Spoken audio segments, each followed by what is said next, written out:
नमस्ते दोस्तों, स्वागत है आपके अपने चैनल बाजार आजकल में, जहां हम शेयर बाजार और उससे जुड़ी बड़ी खबरों का विश्लेषण करते हैं। आज हम बात करेंगे वेदांता लिमिटेड के चौथी तिमाही रिजल्ट यानी Q4 FY 2025 के ताज़ा बिजनेस अपडेट की। साथ ही समझेंगे कंपनी के भविष्य की दिशा, डिमर्जर प्लान, अनिल अग्रवाल की रणनीति और वेदांता के शेयर पर इन सबका असर पर।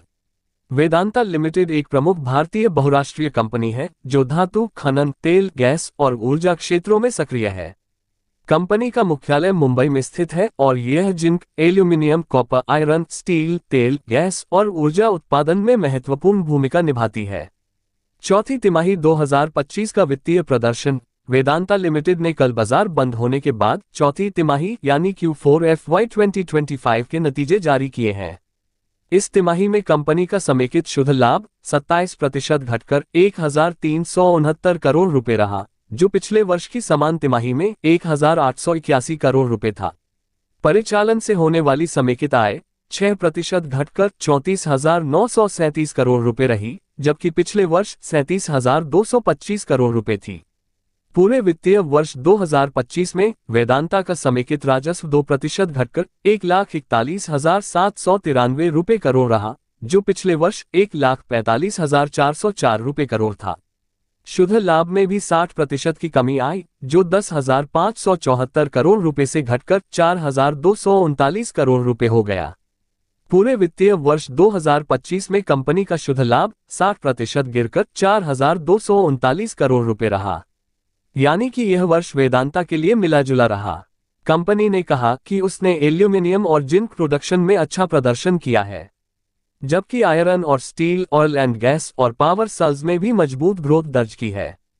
कंपनी ने कहा कि मार्च तिमाही में उसका एल्यूमीनियम प्रोडक्शन साल दर साल 1% की बढ़ोतरी के साथ 603 KT पर पहुंच गया है, जबकि तिमाही आधार पर इसमें 2% की गिरावट देखने को मिली है। सेलेबल मेटल साल दर साल 1% घटकर 270 KT रहा, जबकि तिमाही आधार पर इसमें 4% की बढ़ोतरी देखने को मिली है। कंपनी ने कहा कि जिंक इंटरनेशनल 52% बढ़कर 50 KT रहा, जबकि ऑयल एंड गैस प्रोडक्शन साल दर साल 18% बढ़कर 96.2 किलो ऑयल बैरल के बराबर प्रतिदिन पर पहुंच गया है। जिंक इंडिया ने 1,095 किलोटन माइंड मेटल प्रोडक्शन और 1,052 किलोटन रिफाइंड मेटल प्रोडक्शन के साथ अब तक का सबसे अधिक उत्पादन हासिल किया, जो कि पिछले साल की तुलना में 2% अधिक है। डिमर्जर योजना। कंपनी की सबसे बड़ी रणनीतिक घोषणा डिमर्जर प्लान को लेकर है। वेदांता अपने बिजनेस को 6 अलग अलग लिस्टेड कंपनियों में बांटना चाहती है। पहली, वेदांता एल्यूमीनियम। दूसरी, वेदांता ऑयल और गैस। तीसरी, वेदांता पावर। चौथी, वेदांता स्टील और फेरस। पांचवी, वेदांता बेस मेटल्स और छठी, Vedanta limited retaining investment businesses. इसका मकसद है हर सेगमेंट को इंडिपेंडेंट ग्रोथ और फंडिंग अवसर देना।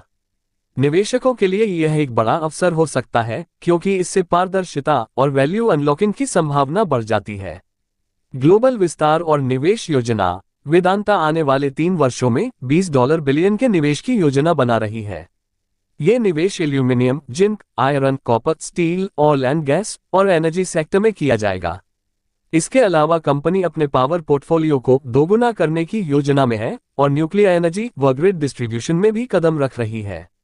जाम्बिया में निवेश। वेदांता रिसोर्सेज जाम्बिया में स्थित कोनकोला कॉपर माइंस KCM में $1 बिलियन का निवेश करने की योजना बना रही है। इससे कंपनी की ग्लोबल फुटप्रिंट और तांबा उत्पादन क्षमता को बड़ा बूस्ट मिलेगा। फाइनेंशियल स्ट्रक्चर और कर्ज। कंपनी की होल्डिंग फर्म वेदांता रिसोर्सेज पर भारी कर्ज का दबाव है। इसे कम करने के लिए डिविडेंड इनकम, डिमर्जर से वैल्यू अनलॉकिंग और स्ट्रैटेजिक पार्टनरशिप की योजना है। ये निवेशकों के लिए थोड़ा रिस्क फैक्टर हो सकता है। शेयर बाजार की प्रतिक्रिया। Q4 रिजल्ट आने के बाद शेयर में हल्का नेगेटिव रिएक्शन देखने को मिला है। गुरुवार को कंपनी का शेयर 3.90% की गिरावट के साथ 439 रुपये और 50 पैसे पर बंद हुआ था। आज शुक्रवार को भी शेयरों में भारी गिरावट देखी जा रही है।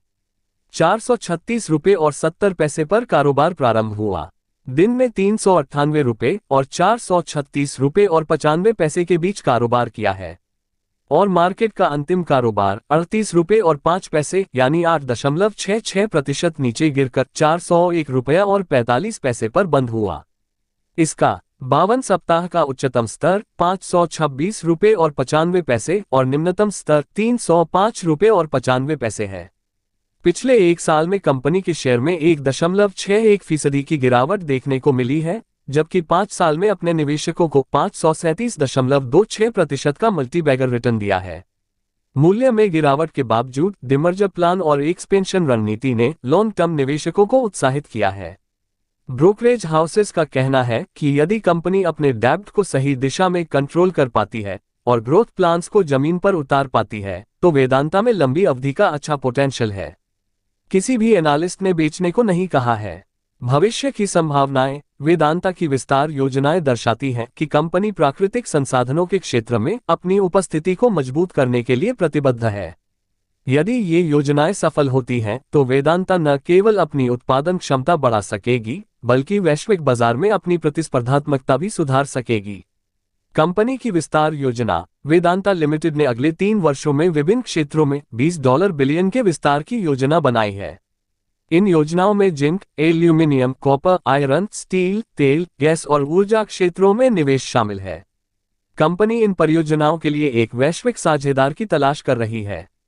निवेशकों के लिए सलाह। निवेशकों को वेदांता में लॉन्ग टर्म पोजीशन लेते समय कुछ बातों का ध्यान रखना चाहिए। डिमर्जर प्लान से वैल्यू क्रिएशन की संभावना, कर्ज की स्थिति और डिविडेंड नीति, ग्लोबल कमोडिटी प्राइसेस और मार्केट साइकिल, ESG नीतियों पर कंपनी की पकड़। निष्कर्ष। वेदांता लिमिटेड की चौथी तिमाही 2025 का बिजनेस अपडेट दर्शाता है कि कंपनी वित्तीय चुनौतियों के बावजूद विकास और विस्तार की दिशा में सक्रिय रूप से कार्यरत है। भविष्य में यदि वेदांता अपनी योजनाओं को सफलतापूर्वक लागू करती है, तो ये कंपनी और उसके निवेशकों के लिए सकारात्मक परिणाम ला सकती है। वेदांता की रणनीतिक योजनाएं कंपनी के लॉन्ग टर्म विजन को दर्शाती हैं। डिमर्जर, निवेश योजनाएं और ग्लोबल विस्तार की पहले आने वाले समय में वेदांता को एक नई दिशा में ले जा सकती हैं। अगर आपको यह एनालिसिस पसंद आया हो तो वीडियो को लाइक करें, चैनल को सब्सक्राइब करें और कमेंट्स में बताएं कि वेदांता को लेकर आपके क्या विचार हैं। लेकिन दोस्तों, यहाँ ध्यान देने की बात है कि बाजार आजकल में सिर्फ शैक्षिकी उद्देश्यों के लिए है। आपके ज्ञान को बढ़ाने हेतु वीडियो बनाया जाता है और इसे निवेश सलाह के रूप में नहीं लिया जाना चाहिए। यहाँ शेयर खरीदने बेचने की सलाह नहीं दी जाती। किसी भी स्टॉक में निवेश करने से पहले पूरी रिसर्च करें और अपने फाइनेंशियल एडवाइजर से सलाह लें, क्योंकि शेयर बाजार जोखिमों से भरा होता है। दोस्तों, यदि आपके पास इस विषय पर कोई सवाल या सुझाव है या किसी अन्य पहलू पर जानकारी चाहते हैं, तो कृपया कमेंट सेक्शन में साझा करें। हमें आपके प्रश्नों का इंतजार रहेगा। दोस्तों, हम पुनः आपसे निवेदन करते हैं कि अगर आपको यह वीडियो पसंद आया हो तो लाइक करें, शेयर करें और चैनल बाजार आजकल को सब्सक्राइब करें, ताकि ऐसे ही दमदार स्टॉक एनालिसिस आपको मिलता रहे। हम पुनः मिलेंगे एक दमदार वीडियो के साथ। नमस्कार। जय हिंद।